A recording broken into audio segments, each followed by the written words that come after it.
setelah pandemi ini, bagaimana orang bisa taat protokol kesehatan. Saya coba mengkajinya lewat teori protection motivation theory, bahwa orang itu memang akan melakukan protokol kesehatan kalau dia percaya bahwa dengan melakukan protokol kesehatan dia akan terproteksi dari COVID-19.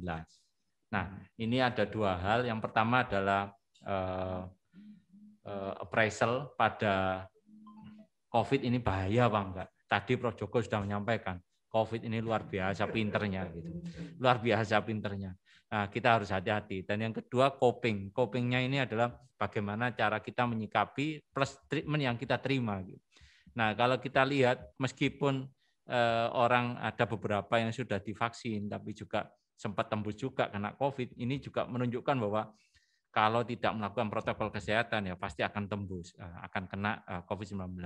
Nah, dengan menyadari itu, tentu rezeki-rezeki yang tadi disampaikan terkait dengan kegiatan ekonomi, baik terkait sama sahur atau mudik, itu akan bisa terlaksana kalau protokol kesehatan dijalankan. Terkait mudik, Prof. Jojo dan Bapak Ibu, kalau perkiraan para peneliti, memang di Indonesia ini momen mudik atau pulang raya itu akan melibatkan sekitar 85 juta orang se-Indonesia. Dari 85 juta orang ini, kalau misalnya masing-masing itu spend kurang lebih sekitar 1 juta di daerah, akan ada potensi kurang lebih sekitar 85 triliun duit yang akan dibawa ke daerah. Belum multiplier efeknya. Gitu. Biasanya bisa sampai 3 kali, berarti kurang lebih sekitar 250 triliun. Ini pasti akan bisa memberikan stimulus perekonomian bagi daerah yang juga sedang susah saat ini. Terus siapa yang terdampak ini terkait sama rezeki dari mudik ini? Kalau dari data tahun 2019 itu ada kurang lebih sekitar 22,38 juta orang yang menggunakan angkutan umum. Bisa pesawat, bisa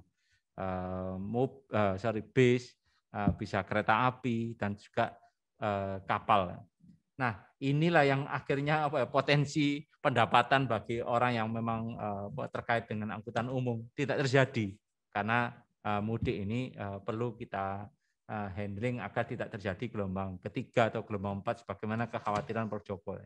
Tentu ini akan turun, solusinya ya kegiatan itu bisa dilakukan di internal kota tersebut. Terus tentu wisata, kuliner, tempat wisata maksudnya, theme park, kuliner, hotel-hotel di daerah itu akan bermasalah. Begitu juga yang ada di kota. Dan saya rasa ini juga cukup menarik karena sekarang ini ada perkembangan tren terkait dengan staycation. Udahlah, Anda nggak bisa pergi ke Swiss, nggak bisa pergi ke Amerika, nggak bisa pergi ke Jombang, perginya ke Marriott atau Sheraton aja.